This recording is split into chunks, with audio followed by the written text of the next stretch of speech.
Salut, je suis Tama et bienvenue dans Nouvelle Naissance, le podcast où se mêlent récits de vie et murmures de l'âme. Abonnez-vous, je vous embarque dans un voyage intime vers la renaissance de soi où chaque épisode est une source d'inspiration et de réflexion pour nourrir votre quête de sens et d'évolution personnelle.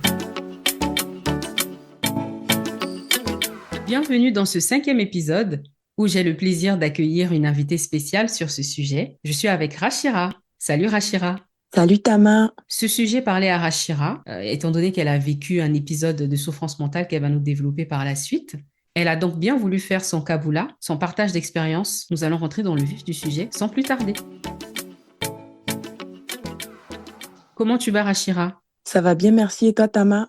Je vais très bien. Je suis très contente que tu sois là et j'ai hâte d'entendre ce que tu vas nous dire par rapport à ton expérience. Merci d'avoir bien voulu faire ton kaboula, ton partage sur ce sujet qui est comme un autre important, mais apparemment, il semble en faire fuir plus d'un autour de nous. Merci à toi, Tama, pour l'invitation. C'est vrai que c'est un sujet qui fait fuir beaucoup de personnes, mais j'espère qu'avec ce partage, ça va aider beaucoup. Exactement. Alors, si tu peux déjà nous en dire un petit peu plus sur toi pour qu'on sache qui tu es. Alors, je suis Rachiratou Belem, originaire du Burkina Faso, et ça fait déjà 5 ans que je suis résidente au Canada. Présentement, j'ai un diplôme en administration des affaires, mais j'ai également fait 2 ans dans un domaine en génie civil que je n'ai pas terminé. Vous comprendrez plus tard pourquoi. Puis, chose bizarre, c'est vrai, j'ai fait des études en administration, mais je travaille quand même dans le domaine de génie civil. Sinon, à part ça, je suis beaucoup passionnée par le dessin. Je fais aussi des bouquets d'argent, des bouquets de roses. Sinon, je suis une très grande bricoleuse. Je pourrais me définir en grosso modo comme étant quelqu'un qui a plusieurs talents dans ses cordes.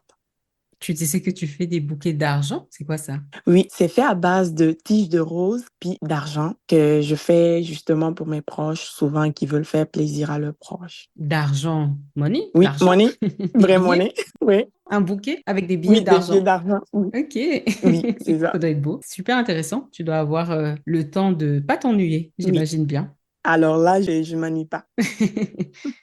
Alors, le sujet d'aujourd'hui concerne un épisode que tu as vécu de souffrance mentale. J'aimerais déjà connaître ta perception de la santé mentale ou de la souffrance mentale. Comment tu définis ça, toi? Selon moi, en fait, la santé mentale, c'est comme on a l'habitude de le dire, un esprit sain dans un corps sain. Mhm, Puis la souffrance mentale, en fait, je vais le définir comme un état de détresse émotionnelle qui va affecter le bien-être ou la qualité de vie d'une personne, tout simplement.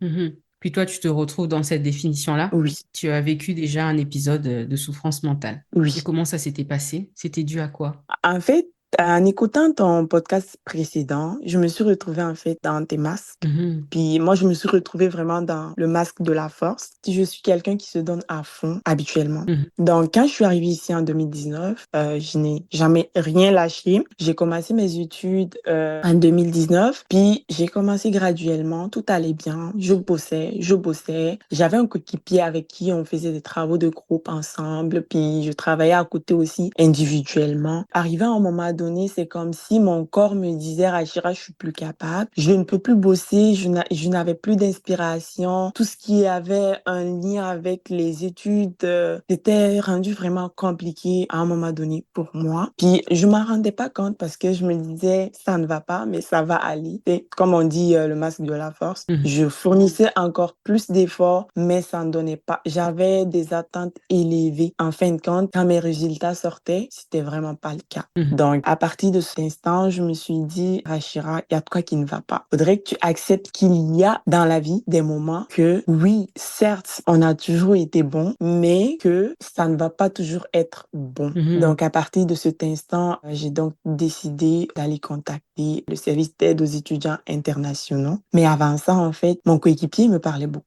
Il me disait, Rachira, il y a de quoi qui ne va pas parce que quand j'étudiais, je te dis, j'étais vraiment très loin, mes pensées étaient éloignées. Souvent, ça arrivait que on part pour des travaux d'équipe, puis moi qui suis assise, qui commence à pleurer. Ah ouais. Oui, je pleurais pour rien. Je n'avais plus le goût de faire tout ce que j'avais le goût de faire avant. C'était vraiment rendu très compliqué. Et donc, je suis allée justement voir le service d'aide aux étudiants internationaux. Puis quand je suis partie, c'est une madame en fait que je connais en passant qui m'a beaucoup, beaucoup apporté de l'aide là. Donc, elle a discuté beaucoup avec moi. Puis elle a vu que ça n'allait pas. On a essayé de trouver des solutions. Puis à un moment donné, un jour, je suis rentrée dans son bureau et je pleurais. J'ai commencé à parler puis je pleurais. Mhm. Elle a dit, Rachira, là, c'est rendu vraiment que il faut que j'appelle un expert en santé mentale qui pourra t'aider parce que je pense que là, tu as vraiment besoin d'aide. Puis moi, je peux pas t'apporter ça. Mhm. Donc, j'ai pris un rendez-vous avec un spécialiste en santé mentale qui m'a beaucoup suivi. Par la suite, elle m'a comme raccompagnée chez l'orienteur, en fait, de l'université. Puis on a beaucoup discuté. Puis à l'issue de ça, en fait,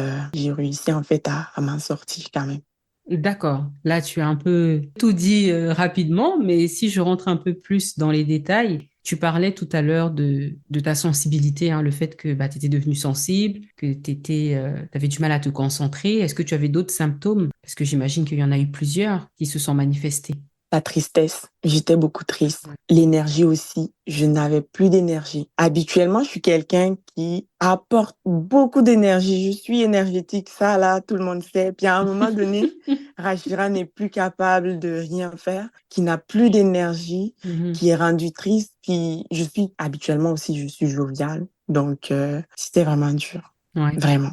Et les autres l'avaient remarqué autour de toi? Tes amis, Oui. tes collègues, tes camarades de classe? Oui, mes amis, ils ont remarqué, comme je te disais là, j'étais vraiment, quand on partait pour les travaux d'équipe, j'étais très loin de la réalité qu'on vivait. Souvent même, je pleurais. Je me souviens vraiment d'une journée que je suis partie. On a commencé à papoter, on parlait entre amis, on jasait puis tout. Puis à un moment donné, là, on a repris en fait à bosser. Mhm.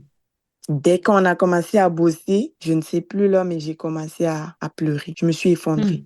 Je me rappelle que j'étais avec deux de mes amis, deux de mes coéquipiers qui m'ont ramenée à la maison. J'étais allée à l'université en fait avec mon auto, mais j'ai même pas pu conduire pour revenir. Ils m'ont amenée à la maison Oui. et je n'avais plus de force. T'avais plus de force. C'est comme si tout s'effondrait, tout s'écroulait autour de moi. Mon corps me disait, Rachira, je suis plus capable. Mais là, c'était le jour où t'as comme craqué, de ce que je comprends. Ça se manifestait comme sur plusieurs jours, ou c'était le jour où là, c'était comme la fin de tout. Là, t'arrivais plus. Ça, c'était vraiment le jour comme que je n'arrivais plus. Et ça faisait combien de temps que ça durait, à peu près, cette phase-là?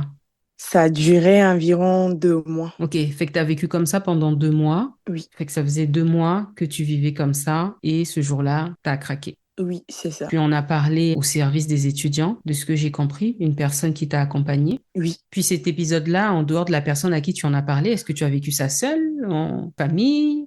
C'est sûr, au début, j'ai vécu ça seule parce que j'essayais vraiment de surmonter ça, de Mhm. mettre mon masque, de me dire que en forçant, je vais pouvoir y arriver. Mais dès lors que j'ai craqué, je me suis dit que je suis plus capable. Oui. J'en ai parlé justement avec mes parents qui m'ont beaucoup soutenue. Mhm. Et justement, c'était le jour que mes coéquipiers m'ont ramené à la maison. J'ai décidé justement d'en parler à mes parents parce que habituellement, là, je suis quelqu'un, comme j'ai dit, là, je suis énergétique. J'arrive à me débrouiller quand même. Oui.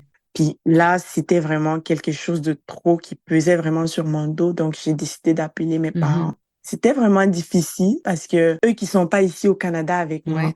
on a juste le téléphone pour communiquer. Ils sont pas là pour me voir. Quand je les ai appelés, j'ai commencé à pleurer parce que c'était vraiment difficile pour moi. Mhm.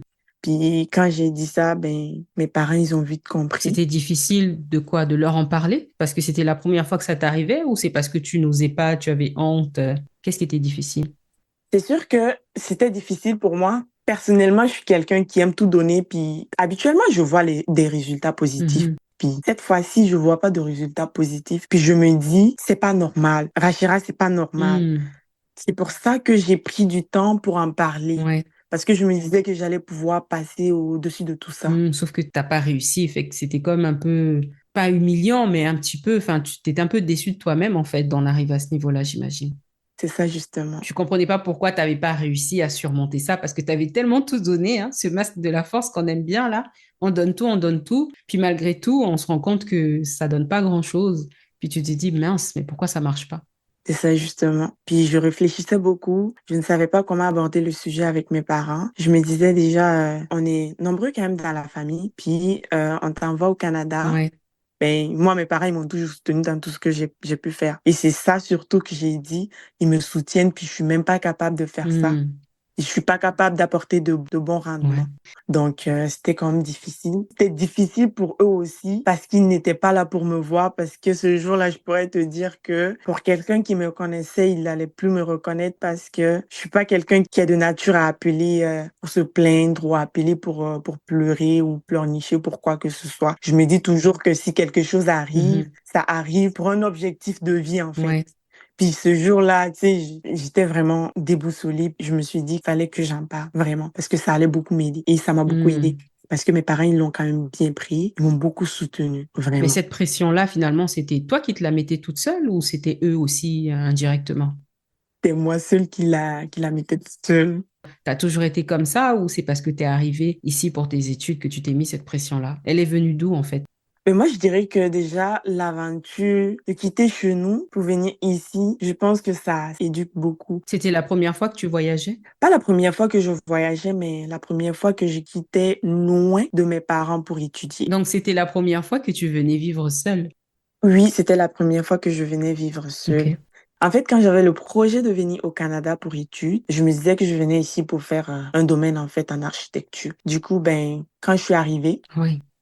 je vois en fait que j'ai été inscrite en génie civil, mais le problème en fait c'était au niveau des paperasses, tout ce qui est comme documents d'immigration. Puis la personne qui a fait mes documents en fait, il a confondu en fait le système africain au système canadien. Pourtant c'est pas les mêmes choses. Donc il m'a dit ben une fois arrivé ici, si je t'inscris en génie civil, tu vas pouvoir après la première année, donc à la deuxième année tu pourras t'inscrire en architecture. Donc quand je suis arrivée, les réalités n'étaient pas Ok. pareilles. Ici, quand tu viens pour un programme en génie civil, tu es là pour un programme en génie civil. C'est ça, tu restes dedans. C'est ça justement. Du coup, quand je me suis rendu compte, ben, j'avais déjà commencé une session que mes parents avaient payée. Donc, je me suis dit, pourquoi ne pas continuer même si c'est pas ça que je voulais. Ouais. Donc, il y a aussi le côté de mon papa qui pesait un peu, que je me disais, ben, vu qu'il est dans le domaine, ça pourrait m'aider aussi peut-être à aller construire quelque chose dans son entreprise dans le futur et tout. Ouais, je vois, tu t'es mis de la pression par rapport à ça. Oui, Tu t'es justement. dit que ça allait te servir, mais au final, Je ne dirais pas que ça n'a vraiment pas servi à grand-chose, mais ça a quand même servi à quelque chose parce que aujourd'hui, je travaille quand même dans le domaine en génie civil, puis je me sens très bien et tout. Mais c'est sûr que si je devais faire marche arrière, je n'aurais pas continué. J'allais dire stop en même temps, puis j'allais choisir peut-être une autre filière qui a peut-être un lien avec mes traits de personnalité, comme ce que j'ai fait quand ça n'allait pas. mhm. Parce que après le service d'aide aux étudiants internationaux, ils m'ont référé à un orienteur à l'université qui m'a beaucoup suivi. Puis on a fait beaucoup de tests. Donc j'ai pu finalement en fait être réorientée. Au lieu de continuer en génie civil, j'ai été orientée dans le domaine en administration. Donc j'ai fait un premier Mhm. certificat en marketing. Donc le marketing, c'est la relation humaine aussi. Il faut beaucoup communiquer avec les hommes puis tout. Puis après ça, j'ai fait un autre certificat en ressources humaines. Ressources humaines aussi, c'est la même chose. Le contact avec l'humain. L'université a quand même accepté de reconnaître une année d'études que j'avais faite en génie civil. Donc, c'était pas du tout perdu mes 2 ans. Donc, j'ai pu récupérer en fait une année dans ça. Donc, tu as fait 2 ans de génie civil, de ce que je comprends, puis après, tu as été réorienté vers un autre parcours. Oui, c'est ce qui s'est passé. Puis quand, justement, au bout de tes 2 ans et que tu as eu cet épisode-là, la personne qui te suivait, elle t'a diagnostiqué, j'imagine, quelque chose. C'était quoi ce que tu avais? Tu as fait une dépression? C'était de l'anxiété? C'était une dépression. Ok. J'ai déprimé beaucoup parce que il me posait beaucoup de questions. Moi, j'avais le goût de cuisiner. Je te dis, ça arrivait vraiment des semaines. Mhm. Je ne cuisinais pas. J'étais rendue très désordonnée. Je ne suivais plus le fil de ma vie, en fait. Ouais, en fait, tu étais devenu quelqu'un d'autre, quoi, un peu. Oui, quelqu'un d'autre, carrément. Puis l'accompagnement que tu as fait, il a duré combien de temps? En fait, l'accompagnement a duré 3 mois parce que c'était pas un accompagnement régulier. J'ai eu à faire 3 séances, je pense, les 3 premières semaines. Puis après ça, en discutant en fait avec l'intervenant, il a décidé en fait de me donner Un arrêt? un document. Oui, Ah, justement, c'est ça que je comme un cherchais. arrêt de travail, quoi, mais un arrêt d'études. Oui, c'est ça justement. Mais l'intervenant, il m'a comme posé la question de savoir si aller au travail m'aidait dans ma situation. Puis je lui avais dit que non, je préfère arrêter de travailler. Je préfère en fait me recentrer sur moi. Donc il m'a donné en fait un arrêt d'études puis un arrêt de travail en même temps. Oui, parce que tu avais aussi un job étudiant, là. C'est ça justement. Ok, Puis j'ai fait encore une autre rencontre avec lui juste après en fait mon arrêt. Donc j'ai fait environ 4 rencontres au total. ok. Sur les 3 mois en question. Oui, c'est ça. Puis pendant ce temps-là, pendant que tu faisais les rencontres, tu continues d'étudier ou pas? Non, Ou l'arrêt, c'était dès le début? l'arrêt c'était vraiment dès le début. Dès que j'ai été, on m'a donné vraiment un arrêt. Ouais. Fait que là, tu as arrêté comme ta session et puis tu faisais le suivi. Puis à l'issue de ces 3 mois-là, qu'est-ce qui s'est passé? C'est là qui t'a réorienté? Mais justement, après les 3 mois d'accompagnement, en même temps aussi que je faisais l'accompagnement avec l'intervenant, Mhm. je faisais aussi mes rencontres avec l'orienteur, du coup, avec qui, par la suite, on a pu trouver une solution. Donc, qui m'a dit, voici, quand on a fait les tests, puis moi-même, j'ai reconnu que oui, après les tests, les résultats me convenaient vraiment. Donc, finalement, j'ai décidé, en fait, de changer de programme. Hmm. C'est ça qui allait mieux pour moi. Ok. Donc, j'ai changé de programme. Je suis allée faire un bac pas cumul de certificat en administration des affaires.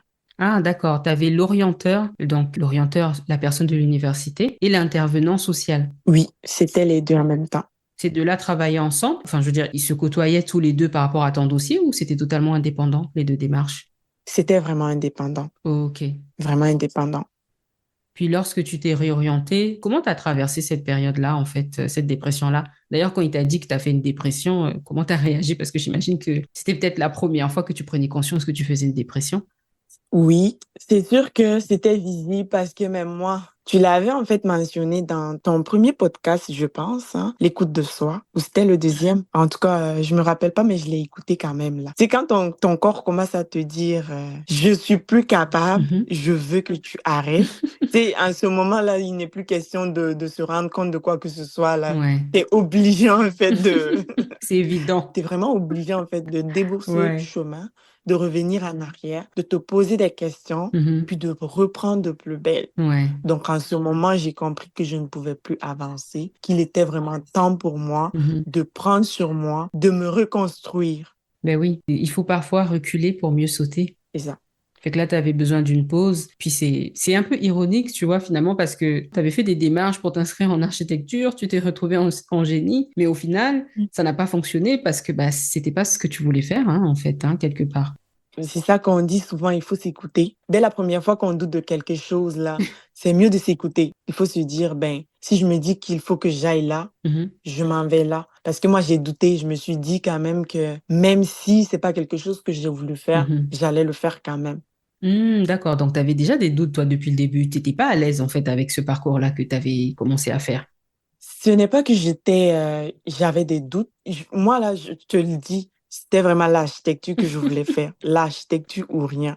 Mais il fallait que j'accepte parce que, comme je t'ai dit, de l'autre côté, il y a les parents qui avaient investi, Ouais, qui avaient quand même payé une session. Puis moi, je me suis dit que j'allais continuer parce que ils en faisaient quand même suffisamment pour moi. ouais, Je pense que ça a été l'erreur, en fait, que j'ai commise. ouais. Ben, au fond, de ce que j'en comprends, tu l'as fait malgré toi. C'est ça, justement. En réalité, hein, on va pas le cacher, il faut le dire, hein, c'était malgré toi. Ouais, c'est ça.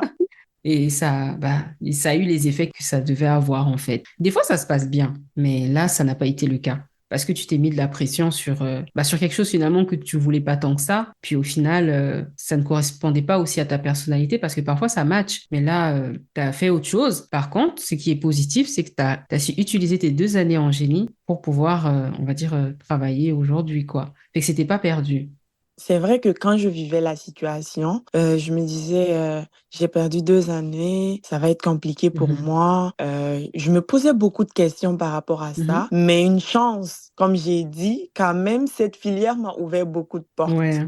Parce que c'est en faisant en fait cette filière que j'ai eu mon stage. Puis par la suite, l'entreprise a décidé de m'embaucher. Mhm. Donc, j'ai continué vraiment dans ce domaine. Puis, même quand j'ai changé de programme, je suis allée en administration. Mhm. La deuxième année directement, mon directeur, il m'a donné un poste en administration. Donc, ça suivait vraiment mon parcours à l'université. Super, ouais, ça s'alignait, quoi. Oui, En c'est fait, ça ça. a été, on va dire, un mal pour un bien. Oui, justement. Tu as su réutiliser ça. C'est ça. Puis tu as eu d'autres épisodes comme ça de souffrance mentale ou c'était le seul? C'était le seul. J'avais vraiment jamais, jamais vécu ça. Je ne vais pas dire que j'espère que je ne vais plus vivre ça, mais je sais dorénavant que si je vis ça, Mhm. comment je dois réagir par rapport à ça. Ouais, bah oui, tu l'auras vécu au moins une fois, fait que les expériences nous fortifient en fait, hein. Tu sauras reconnaître un peu les signaux, même si ça se déclenche de façon différente, quelque part, tu seras plus en alerte, tu seras quelqu'un d'averti. Oui, c'est ça. Puis de ce que je comprends aussi, la communication, ça t'a beaucoup aidé. Là, tu as su, toi, faire le premier pas vers tes parents en allant leur parler. Mais j'imagine que ça doit être très difficile. Tu sais, je me mets à la place d'autres étudiants qui n'osent même pas en parler, encore moins aux parents, parce que bah, surtout quand ils sont de l'autre côté, la pression, tu sais, ils vont se dire, Putain, on t'a envoyé pour faire des études, mais toi, ça marche pas. Donc, voilà, t'as comme une insatisfaction. En fait, tu te rends compte que tu n'arrives pas. Fait que t'en parles pas et puis tu te renfermes sur toi-même et parfois ça peut être encore très difficile à vivre lorsque tu te renfermes sur toi dans ce genre de situation-là. Mais toi, tu en as parlé autour de toi ou pas? Je veux dire, une fois que tu as compris que voilà, fallait que tu fasses une pause, tes amis de leur côté, comment a réagi ton environnement par rapport à ta souffrance mentale? Déjà, j'ai quand même un cercle fermé. Ceux qui me connaissent, ils m'ont quand même beaucoup soutenu. Il n'y a pas eu de jugement par rapport à mon cas. Mhm. Mais je sais que de l'extérieur, il y a eu beaucoup de jugements parce que Rachira, qui est tout le temps habitué à tout donner, qui trébuche. Ouais, Parce que c'est comme ça que les gens de l'extérieur, ils voient ça. ouais. Elle a trébuché, puis on comprend pas Mm. pourquoi c'est arrivé. Puis il y a des jugements, elle n'aurait pas dû arrêter. Tu Ouais. sais, il y avait vraiment des préjugés, les gens parlaient. Mais moi, j'avais vraiment décidé que c'était le bon moment pour moi d'arrêter, puis de Mhm. vraiment repartir de Ouais. plus belle. Ça n'a pas été trop difficile de repartir pas de zéro, mais de 0,5. C'est sûr que c'était pas évident, mais je me suis quand même dit là que si ça m'arrive, c'est que j'ai les épaules pour supporter. Exactement. Donc, il faudrait pas que je baisse les bras très rapidement. Mhm. Il faudrait que cette période soit vraiment une période qui va m'apporter une leçon de vie, mais Mhm. une période pendant laquelle je montre aussi, ou je prouve aussi, je me prouve, ou je prouve au monde que ça se peut que souvent, ça ne fonctionne pas comme on veut, mais quand on décide vraiment d'avancer, Mhm. on a décidé d'avancer, puis on se donne les moyens vraiment pour avancer. Totalement. Est-ce que tu as eu des obstacles lorsque tu as voulu entreprendre, on va dire, cette démarche de guérison? Tu as parlé un peu du jugement des gens, etc., mais toi, tu es resté focus. Est-ce qu'il y a eu d'autres obstacles qui se sont présentés à toi? Pour être honnête, il n'y avait pas d'autres obstacles. Ouais, Mis à part le fait que moi-même, je me mettais beaucoup plus de pression, ouais. non, il y avait pas d'obstacle. Parce que comme je te l'ai dit, moi, je suis comme vraiment carré dans ma tête. Je me dis, la mentalité des autres, c'est leur mentalité. Mhm. Tu sais, ils peuvent bien voir, ils peuvent juger comme ils veulent. Ouais, Mais ce que je vis, ma réalité, c'est juste moi qui la vis, c'est ça. qui sais réellement ce qui se passe. Oui, ne pas laisser les propos des autres aussi juger de ta souffrance finalement, parce que toi, tu sais ce que tu vis. Oui, Tu sais ce qui est bon pour toi. On peut te conseiller, c'est vrai, on peut t'apporter des avis, mais derrière, il faut savoir faire la part des choses aussi et reconnaître lorsque bah, les autres ont tort ou pas. oui. Puis là, toi, tu savais que tu étais en train de faire ce qu'il fallait pour toi. Oui, justement. Et même, je me disais, peut-être je suis trop restée positif dans ma dépression ou au moment où je me sentais très mal. Je suis quand même restée très positive parce que je me disais, Mais c'est une bonne oui, chose. j'avoue, ça m'a beaucoup aidée parce que je me disais, tous ceux-là qui pensent que je suis en train de prendre le mauvais chemin, ils le verront parce que je vais pas baisser les bras. Je Ouais, vais leur prouver que quel qu'en soit le chemin que tu décides de te tracer, ouais, fais-le bien mhm, et je vais bien le faire. Je vais bien emprunter ce chemin, puis ouais. je vais parcourir le chemin comme il se doit. Et c'est réellement ce que j'ai fait.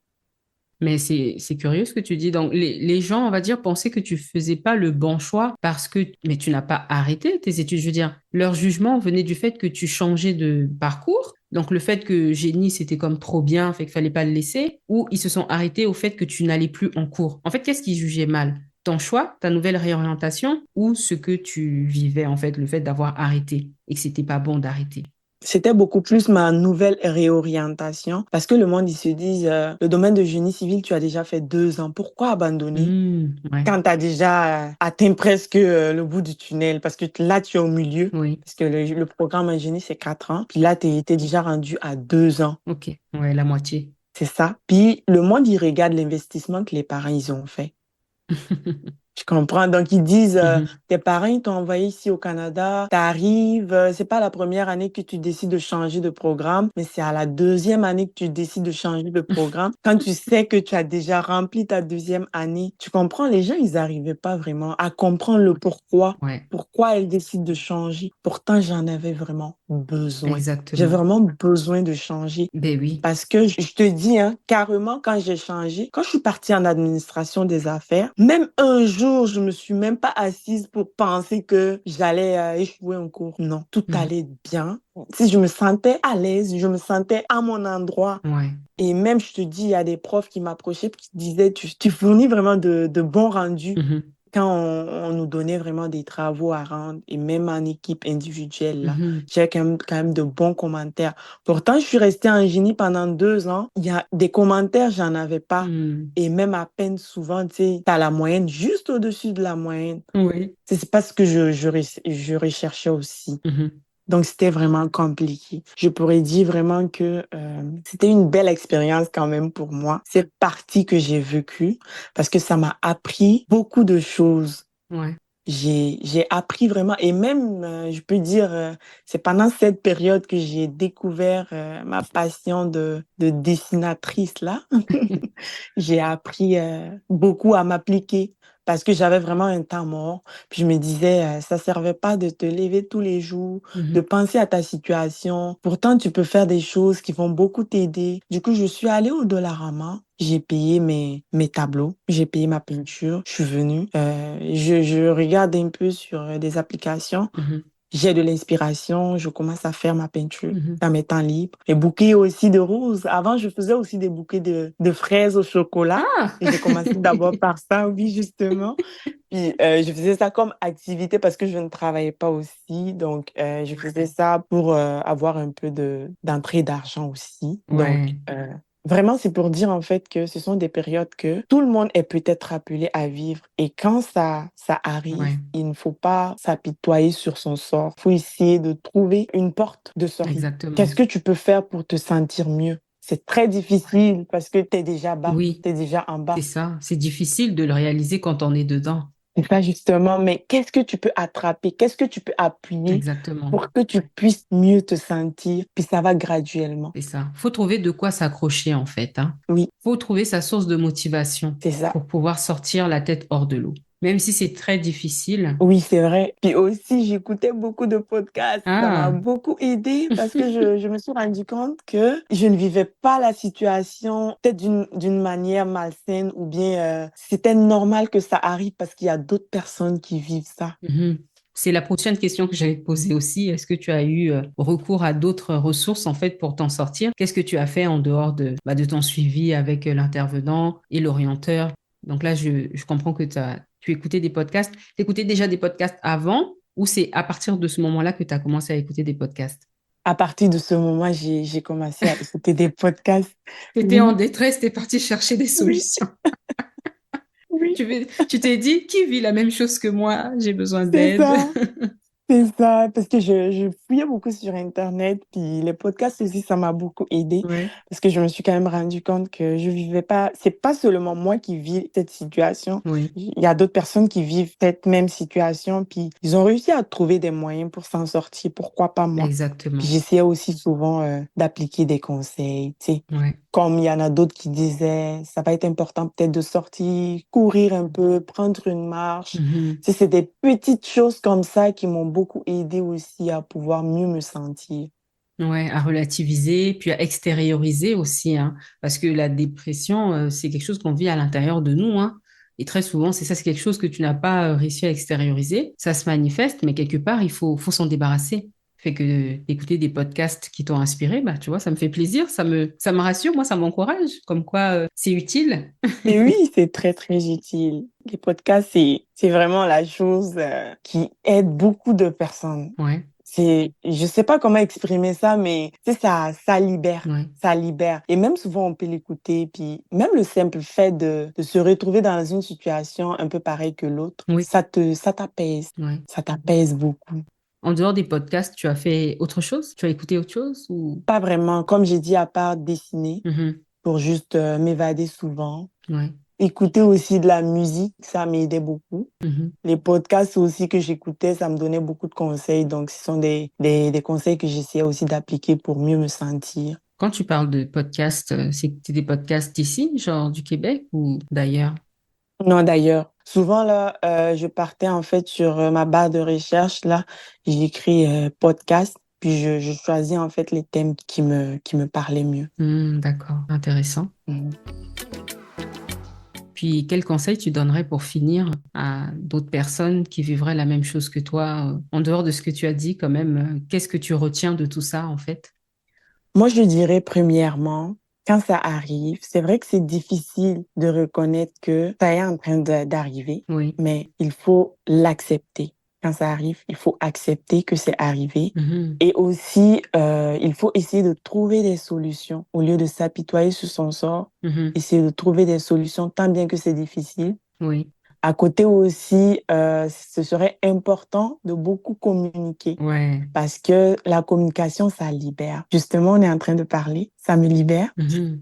Ça va être vraiment important. L'autre côté aussi, c'est beaucoup plus par rapport au monde extérieur. Mhm. Il faudrait que les gens apprennent à beaucoup écouter, surtout écouter les proches qui vivent ça. Oui. Souvent, t'as pas besoin de savoir que la personne vit ça, Mhm. mais juste quelqu'un qui vient pour te parler, ça va être important de l'écouter activement, Mhm. vraiment ça. Puis je pense que c'est pas mal tout, hein. Ouais.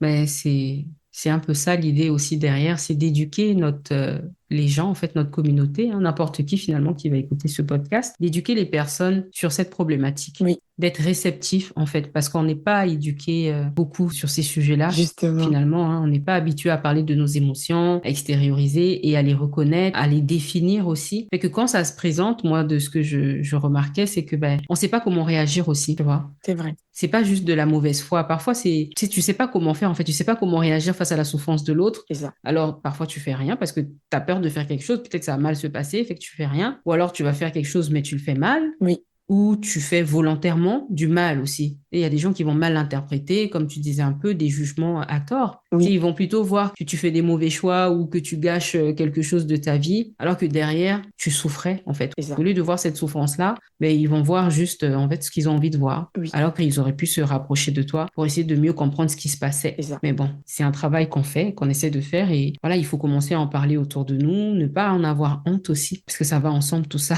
Oui, c'est ça. C'est tout un travail en tout cas et on espère que ce qu'on fait, ça va éduquer, que beaucoup vont en apprendre et surtout vont transmuter ces étapes-là parce que bah, beaucoup de gens vivent ces choses-là, ça arrive, hein. Oui, C'est c'est pas une vrai. fatalité en soi, mais plus on en parlera, plus ça va devenir, on va dire, normal. Oui. Après, le but, c'est pas d'avoir des dépressifs, hein. C'est Non, pas ce c'est qu'on est en ça? train de dire. Non. On n'est pas en train de dire qu'on veut que les gens deviennent dépressifs et que c'est normal. Non, mais on est en train de dire que lorsque ça va se présenter à l'avenir, ben, il faudrait pas que ça choque, quoi. Oui, Il faudrait qu'on soit outillé pour réagir face à ce genre de situation-là. c'est ça justement. Tous des gens comme nous, hein, ou comme toi, là, tu l'as dit, tu viens, tu es une étudiante internationale, Oui, fait que tu es arrivé dans un nouveau pays, une nouvelle culture, oui, mais tu sais pas qu'il y a ces ressources-là. C'est quelqu'un qui t'a orienté. oui, c'est vrai. Cette démarche d'aller chercher de l'aide, Oui. j'imagine que, je sais même pas, je te pose la question en même temps, mais est-ce que tu connais des étudiants à qui c'est arrivé? Moi, je le sais qu'il y a des étudiants qui traversent cette situation parce que il y en a beaucoup, surtout venant des étudiants internationaux, c'est très compliqué de tout raccorder. Mais il y en a beaucoup aussi qui hésitent. Souvent, il y en a qui n'ont pas l'information, justement. C'est ça que je voulais dire. Moi, par exemple, quand quelqu'un vient me parler de sa situation, j'ai tout le temps tendance à référer la personne vers les personnes ressources. Mhm. Donc, moi, je pense aussi que quelqu'un qui vit une situation, qui vient t'expliquer, ben, tant qu'à faire comme celle qui m'a aidé, Mhm. c'est référer la personne à la personne que tu penses réellement que la personne pourrait l'aider à avancer. Exactement. Et comme tu as dit, l'éducation, c'est vraiment important de s'éduquer par rapport à la santé mentale. Surtout dans nos communautés, c'est quelque chose qu'on prend comme un sujet tabou ou quelque chose qui n'existe pas, c'est de l'illusion, puis tout. Non, ça existe vraiment. On peut dire ça jusqu'à temps que ça nous arrive. Ouais. C'est la vérité. Toi qui avais l'habitude de dire que ça n'arrive qu'aux autres, les autres, ils mentent peut-être, mais quand ça t'arrive, comprends réellement ce que les autres vivent. Et justement, tu fais bien ta main de pouvoir faire des interviews pendant lesquelles tu invites du monde qui ont déjà vécu des choses comme ça, qui viennent expliquer leur vécu, puis qui donnent des solutions qu'ils ont pu mettre en place pour pouvoir sortir de leur situation. Ça pourrait aider beaucoup de personnes. Merci. Ça fait plaisir. Est-ce que tu avais autre chose à rajouter parce qu'on arrive à la fin? Non, merci quand même pour l'invitation. Je suis très, très honorée d'avoir participé à ton interview. Et comme je le dis toujours, j'espère vraiment que ça pourrait aider beaucoup, beaucoup de personnes à pouvoir s'en sortir dans leur situation. Oui, je suis certaine que ça va aider. Quelque part, ça parlera à une, deux, trois personnes, à ceux qui se sentiront concernés par ce message-là. Mhm. Merci Rachira pour cette belle interview. Ça a été un grand plaisir pour moi d'en apprendre plus et pour les autres aussi. Je dis à très bientôt. On se retrouve dans 2 semaines, le dimanche, pour un nouvel épisode, toujours sur cette thématique où je vais accueillir cette fois un autre invité qui va nous faire également son partage en lien avec la santé mentale. Merci beaucoup. Merci, au revoir.